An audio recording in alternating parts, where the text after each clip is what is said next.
Good morning, bestie. It's the start of a new day, and I always like to step outside first thing in the morning and check on my hydroponic tower. It's become this little ritual of mine, almost like saying good morning to a friend. And today, oh my god, the bok choy leaves have started shooting up so fast.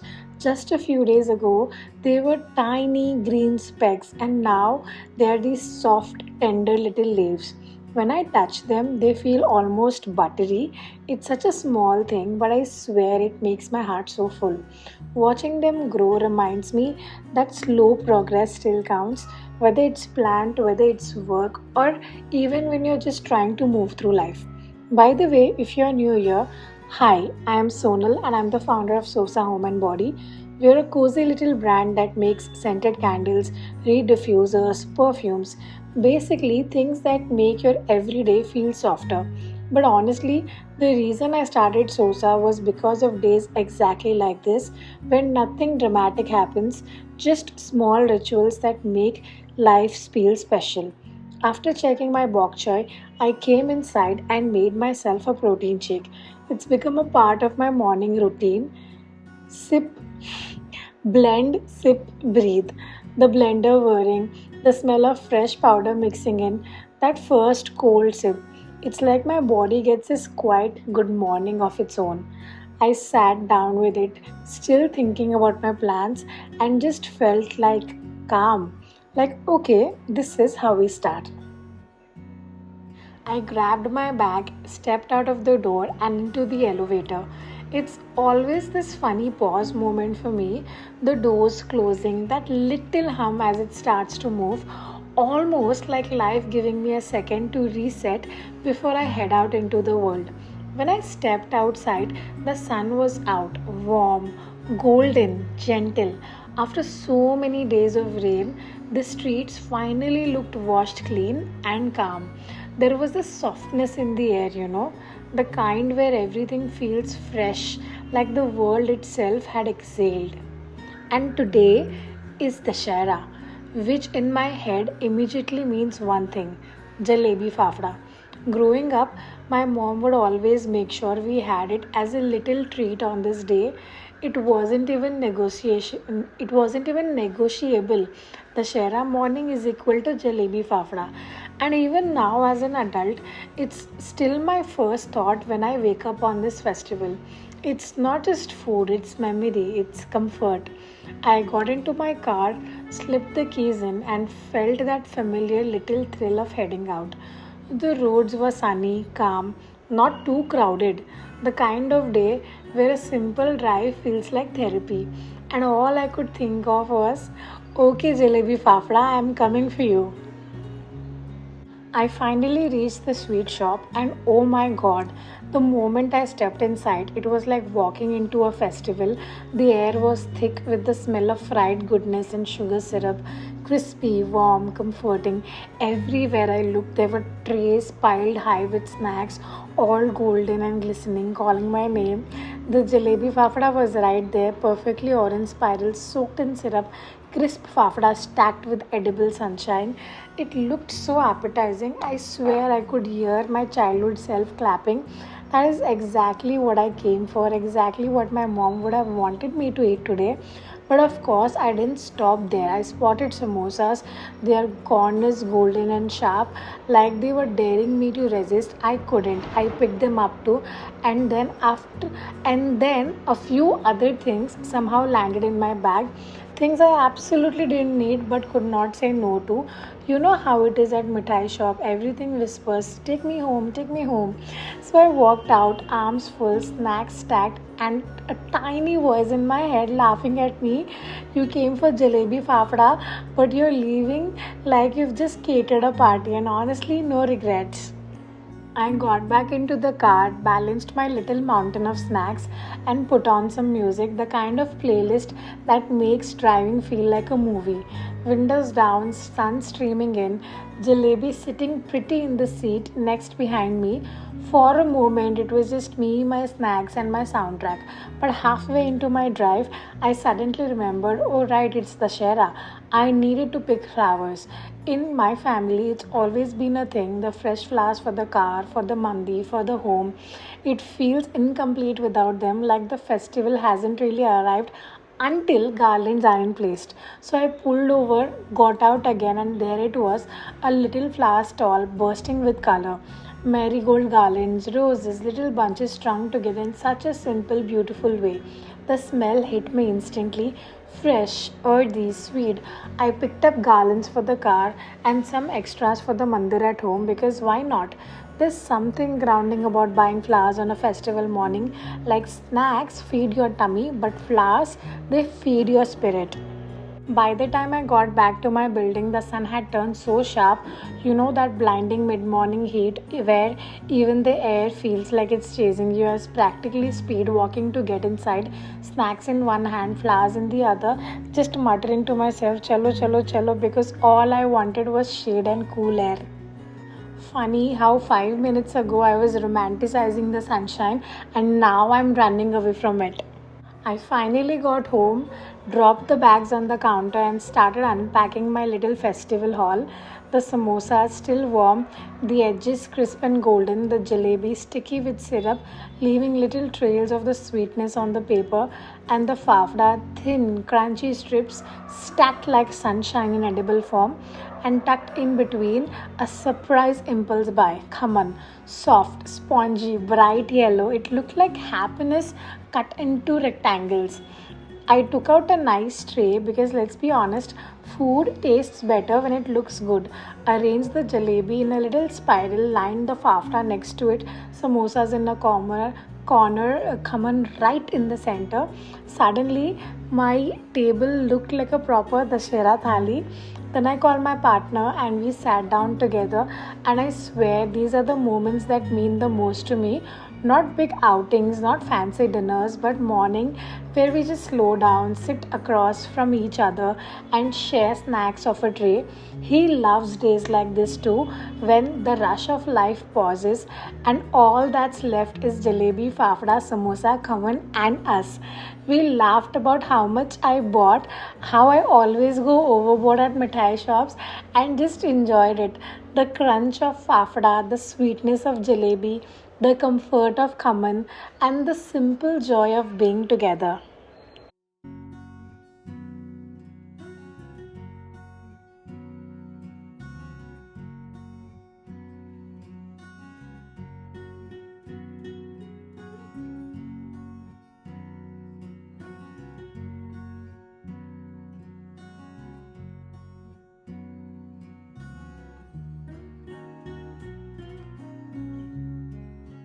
After we were done snacking, I went back into the kitchen and noticed the milk had this thick layer of cream on top. I carefully skimmed it off, that satisfying peel, like lifting a little blanket off the cup. It's such a small thing, but in Indian kitchens, it's almost a ritual. The malai layer, a reminder of how real and fresh everything is. Once that was done, I started making coffee for the both of us. The pan was humming softly, the smell of coffee drifting through the air, instantly cozy. I poured it slow, letting the steam rise, and for a moment, the whole kitchen felt like a little cafe I had built just for us.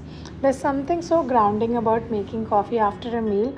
Not rushing, not fancy, just simple cups shared at home. I love that it wasn't just for me, it was for us. Two mugs side by side, a tiny pause in the middle of our day. After coffee, I wandered into the living room and looked at my bookshelf, and honestly, it was begging for my attention. Dust, clutter, stacks of books leaning in like they'd just survived a storm. So I rolled up my sleeves and started cleaning. There's something meditative about taking books off the shelf one by one. Some had layers of dust, some still smelled faintly of the last time I flipped through them. Old receipts, bookmarks, like little scribbled notes tucked between pages, tiny time capsules waiting to be found. I love how books do that. They carry not just stories but our stories. I arranged them slowly, not just in order but in a way that made sense to my heart. The books I always go back to, stacked neatly, the heavy coffee table books grounding the bottom shelf, my favorites, the ones I pretend to reread but really just hold them for comfort front and center. As I moved things around, I felt like I was rearranging pieces for myself too. And then, tucked between the books, I saw some little showpieces, tiny knickknacks I hadn't touched in forever, a ceramic showpiece, a paperweight, and a candle stand I'd almost forgotten about. They were dull, dusty, neglected, so I gave them some love too, wiped them clean, polished them gently, and set them back like they were brand new. It's funny how cleaning a shelf doesn't just change a room, it changes your mood. I looked at the finished shelf, books in place, showpieces gleaming, and suddenly my little living room felt lighter. I felt lighter. And I thought to myself, maybe this is why I make candles too. Because just like cleaning, lighting a candle is a tiny act that transforms a space, small, ordinary, but somehow magical.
Once my shelf was all clean and shining, I couldn't resist making the moment a little cozier.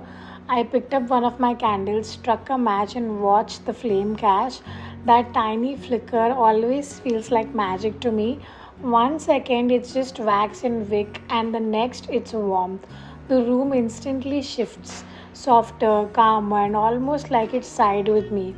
I curled up with a book about Krishna, and oh, the way it's written, it's just overflowing with love.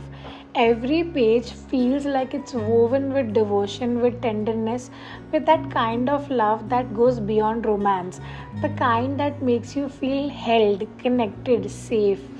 As I read, the candle glowed next to me, the scent wrapping around me, And I thought, this is it. This is what I crave in my days, a little light, a little love, and a story that reminds me of both. After a while, I slipped back into the kitchen because you know me, food is half my love language. I had already soaked rajma for tomorrow. Just looking at those little beans swelling up in the bowl made me smile. It's like they're slowly preparing themselves for comfort. Rajma isn't just a dish, it's a whole plan of promise. You soak it today so that tomorrow your home smells like patience and warmth. Then I moved on to the flour. I sifted it slowly, watching the soft powder fall like white snow fall into the bowl. There's something so calming about it, like you're clearing out little lumps, not just from the flour but from your head. Once it was sifted, I put it all in the machine for kneading. The hum of the motor filling the kitchen, dough slowly pulling together, sticky, turning into soft. It reminded me of watching my mom and Nani knead by hand, their bangles clinking, flour dust on their saris. I cheat a little with my machine, but the feeling is the same. Flour, water, hands, or in my case, the dough hooks working together to create the base of a meal. It is such an ordinary thing, but it always feels like heritage sitting quietly on the counter. I started pulling out the vessels I'd need for cooking, the kadai, the tawa, little bowls for flour and water, the clinking of steel, the cupboard doors opening and shutting. It's like background music in an Indian kitchen. Familiar, grounding. The dough from the machine was ready, but I wanted to give it one last touch. So I took it out, placed it on the counter, and started kneading it softly with my hands. There's something about this moment, palms pressing into warm dough, folding it over itself, smoothing it out. The machine does its job, but your hands add love. Always. Once the dough felt soft and springy, I tore off little portions and rolled them into balls. Each one round, smooth, almost like tiny moons sitting on the plate. I loved lining them up neatly. It's so satisfying. This quiet little army of dough balls waiting for their turn. Then came my favorite part, rolling. Flour dusted on the board, pin in my hand, and that rhythm back and forth, back and forth. The dough spreading, stretching. Some chapatis came out perfectly round. Others, let's just say they had character. But that's the charm, isn't it? Each one is unique, each one is mine. The kitchen was quiet except for the soft thud of the pin against the board, the flour puffing up in tiny clouds, and stack of chapatis slowly growing. I thought of my mom and Nani again, how they make dozens without breaking a sweat, bangles jingling as they worked, a kind of graceful speed. I'm still trying to learn. For me, chapati making isn't just cooking, it's connection. Every roll is a memory, every stack a story. By the time I looked at the neat pile ready to go, I felt this little rush of pride. Simple food, simple rituals, but somehow they make me feel, they make life feel whole.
While the chapatis were resting on the side, I started working on today's sabzi. Simple aloo ki sabzi, just potatoes, some onions, a few spices. But bestie, sometimes the simplest meals are the most comforting. This was exactly that. I peeled and chopped the potatoes into little cubes, dropped them into kadai with a little bit of oil, and they sizzled the second they touched the pan. That smell, frying onions, jeera crackling, turmeric brewing, it filled the kitchen instantly. The kind of smell that makes your stomach growl even before you're hungry. I stirred slowly, watching the potatoes soften and take on that golden color. A pinch of salt, a little bit of mirchi, and coriander at the end. It wasn't fancy, but it didn't need to be, right? It was home on a plate. And the best part, it's my partner's favorite. He always lights up when I make aloo sabzi. Like it's this little gesture that says, I thought of you today. That's what food is to me, not just filling your stomach, but also feeding your heart. By the time it was ready, the whole kitchen smelled like comfort. Chapatis on one side, aloo sabzi on the other, and me just smiling because honestly, this is happiness. No five-star dinner could beat this plate. Finally, we sat down with our plates, warm chapatis, aloo sabzi, everything fresh off the stove, and we ate in complete peace. No rush, no distractions, just the sound of us stirring roti, scooping sabzi, sharing a quiet moment together. Honestly, it felt like the whole day had led up to this, the calmest kind. After lunch, I just took some time for myself. I went in, washed my hair, and let the water rinse away all the little bits of the day so far, the flour, the kitchen smells, even the tiredness. There's something so renewing about the first moment when the kitchen water runs through your hair, heavy and warm. And then I blow dried it slowly, gently until it felt light again. My hair feeling so soft and airy around my face felt like the final reset I needed. See, self care isn't about spa days or fancy products. Sometimes it's as simple as making time to wash your hair, dry it properly, and feel yourself again. And honestly, that's the kind of self love I treasure the most. The small, ordinary acts that remind you're worth slowing down for. So guys, that was a realistic day in my life. If you like this video, do give it a thumbs up and subscribe to my channel, and I'll see you in the next video. Bye.